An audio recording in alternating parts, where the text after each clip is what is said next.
Recently, I spent the day helping my husband organize his collection of artifacts from Nevada mining towns, most notably Goldfield, which is a place very close to our heart. We have a historic building there, a 1907 office building that we preserve and care for. And while I was organizing things, I came across some wonderful photographs and postcards that show the people that lived in the area and what they wore, and I wanted to share some of those with you today.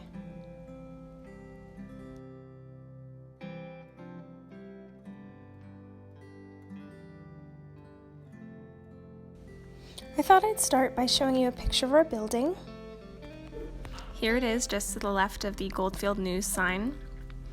It's the Curtis-ish building, though it's more commonly called the John S. Cook Bank building. The previous owners to us repainted the John S. Cook Bank signage in the windows. It was the Cook Bank for a few years, but it was many things. These days it's closed most of the year, but we do open it to the public every August for Goldfield Days. And we dress up, we sell souvenirs, we sell beer, and all the proceeds go toward the building and preserving it and its upkeep. Another thing we have offered in the past to raise money are ghost hunts. And speaking of ghost hunts, just down the street is the Goldfield Hotel, which is very famous thanks to a lot of the ghost hunting shows.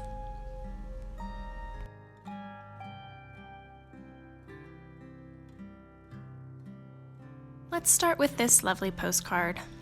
It's all ladies in Goldfield, all in their white dresses, big hats. It must have been for some kind of event.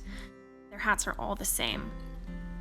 But this is a really nice example of fashion in the period. Even though Goldfield started humbly as any boom town in the desert would, it was a very wealthy town eventually. And fashion was big. It was a very grand town.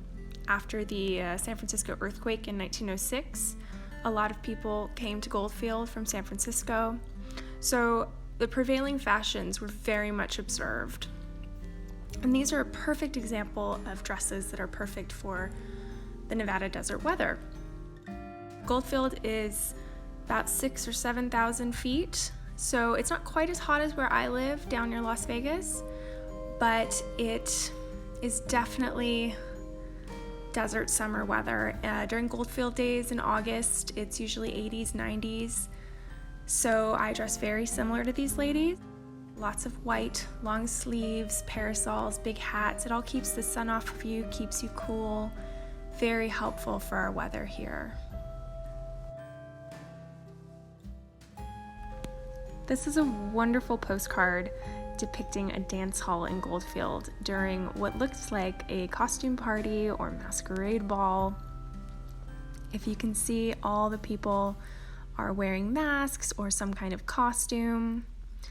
Most of the people, actually, you can see a couple everyday dresses, and judging by those, this is probably 1906, 8, something around there.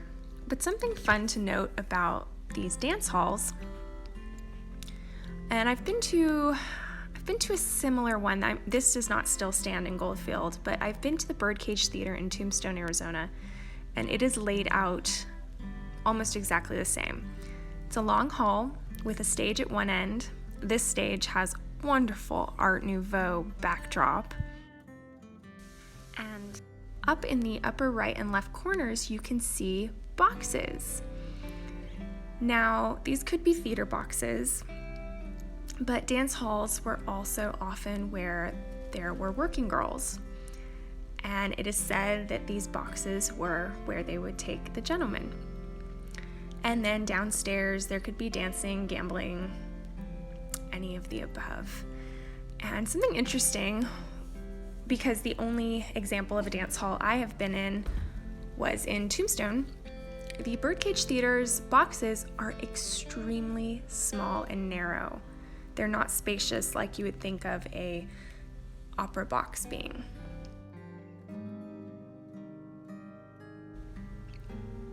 This is a photograph of a bar in Goldfield. I'm not sure which one, but there were many, many bars, and unfortunately, ladies did not get to go to bars in those days, which is why you see all men here, and which is also why I'm very grateful I don't live then. But here there's some wonderful outfits, and you can see all kinds of walks of life. Because it was a mining town, there were miners, there were prospectors, but there were also businessmen, stock promoters, mining engineers, bankers, mining investors. You can also see in this picture the bartenders. And something to note about this, because it was all men and not mixed company, there are spittoons and rags hanging. And this was very, very common in bars in these days. Here's another bar, very similar layout, and you can see here two men dressed very differently, one in a suit and one in working clothes. Also the bartenders and perhaps a proprietor behind the bar. And spittoons again. And actually, some bars used to not just have spittoons, but a urinal trough. And I have been in one of these bars. If you go to the Star Hotel in Elko, which is now a Basque restaurant, the urinal trough is still at the base of the bar. Thankfully, not in use anymore.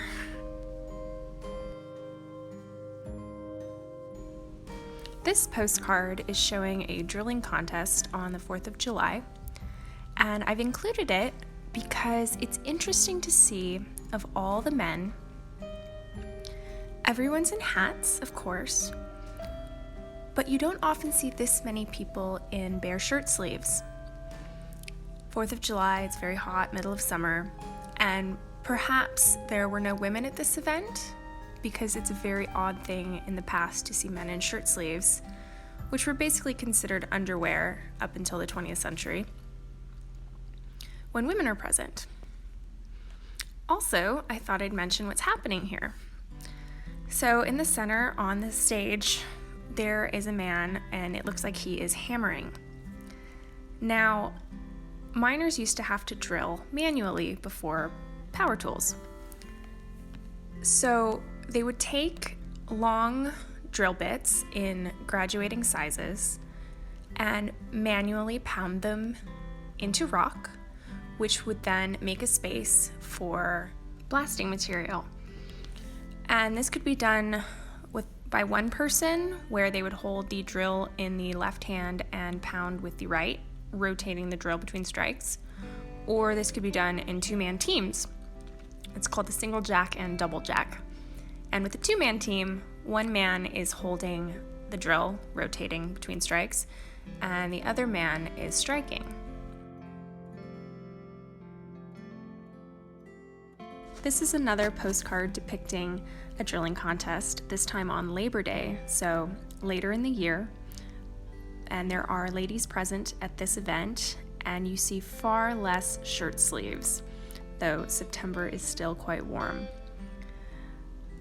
Another thing I wanted to mention was you can still see these drilling contests if you go to Tonopah, Nevada, which is the town just north of Goldfield. They have Jim Butler Days in May, which is their town days, and they still have the single jack and double jack competitions, as well as mucking, which is filling an ore cart by shovel with a ton of dirt. And I have actually done this, though because I'm a lady, I was given half a ton, which was still too much. Here we have another Independence Day celebration from 1906. It's a wheelbarrow race, and I've included it not just because it's awfully fun to look at, but on the sidelines you can see all the spectators. And middle of summer, they are keeping cool with umbrellas and parasols. You see a number of umbrellas on the sidelines. And staying in the shade is one of the many ways that people in the past stayed cool. This is a photograph of the shop inside the Goldfield Hotel. And they're selling cigars in the case. And my favorite thing is all the magazines on the wall.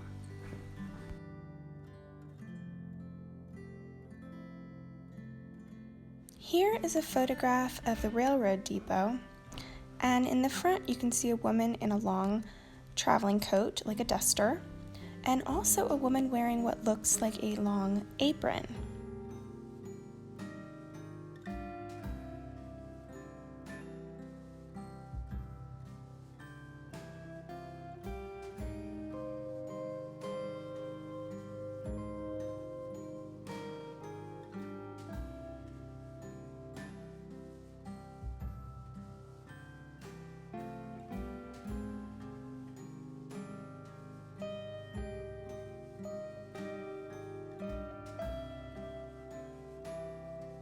This picture is taken inside the lobby of the Goldfield Hotel, which is a very fine grand hotel. And these people are dressed in very fine winter fashions: fur stoles, coats, big hats.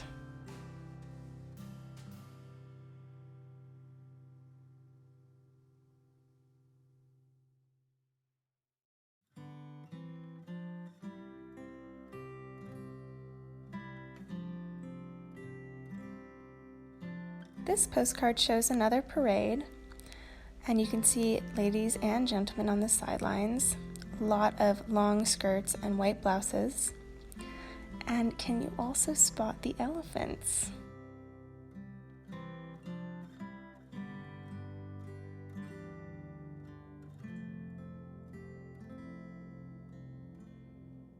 This photograph shows 3 Shoshone women in Goldfield. Actually, it was a Shoshone prospector named Tom Fisherman who first found gold in the area in 1902. The town grew from that, and the peak of the boom was in 1906, which is why most of these photographs are about from 1905 to 1908. There was a financial panic in 1907, and it all started to go downhill from there. The town should have stuck around, but there was a flood in 1913 and 2 fires in the 1920s, and most of the buildings were destroyed. And since the boom was over, there was no reason to rebuild, which is how Goldfield has become known as a ghost town.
This is one of my absolute favorite postcards, and it's not only because our building is on the front, but it's what's on the back. On the back is a wonderful inscription, and it says, "Dear Aunt Grace, I didn't say goodbye to you Tuesday night. It came to me as soon as the train started. Everything is fine here, and the scenery is beautiful. We get so awfully dirty, but then everyone does. Lovingly, Grace." Now, I don't know for sure if she's talking about Goldfield. The postcard is from Goldfield, but it's sent from Blue Canyon, California, which is in Northern California. But it also mentions train travel, so I don't know where her journey started. But if you've ever spent time in a desert town, the dust and the wind, especially if it's warm and you get a little sweaty, the dust just sticks to you. And it's interesting to think of people in the past dealing with this as well.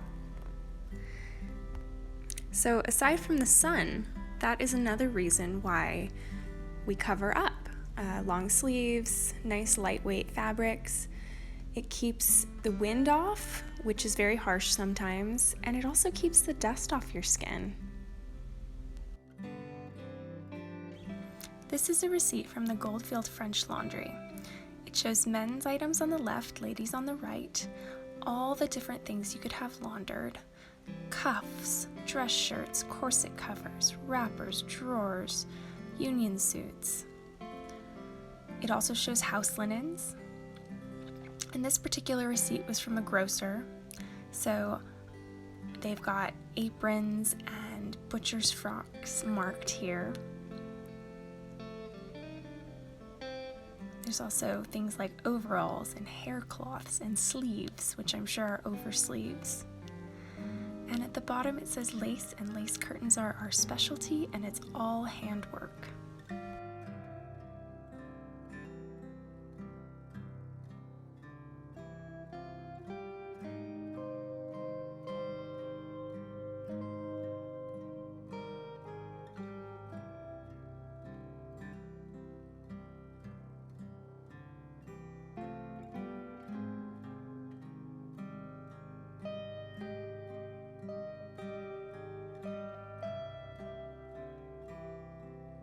So one last thing before I go, if any of this interested you today, I wanted to leave you with a book recommendation. It's written by a woman who lived in Tonopah during the early 1900s, during the boom. It's called Lady in Boomtown, and Mrs. Hugh Brown wrote it. And it's a wonderful book. It's very entertaining, informative, and there's all kinds of little tidbits about dress history, including how she did the laundry and how she ended up sending away to Reno for her dry cleaning instead because it was such a hassle to bring water. All kinds of daily life anecdotes. So I would highly recommend it, and this edition has lots of pictures. This book is sometimes hard to find, but I have found it on Amazon in the past, so I will definitely put a link to it down in the description.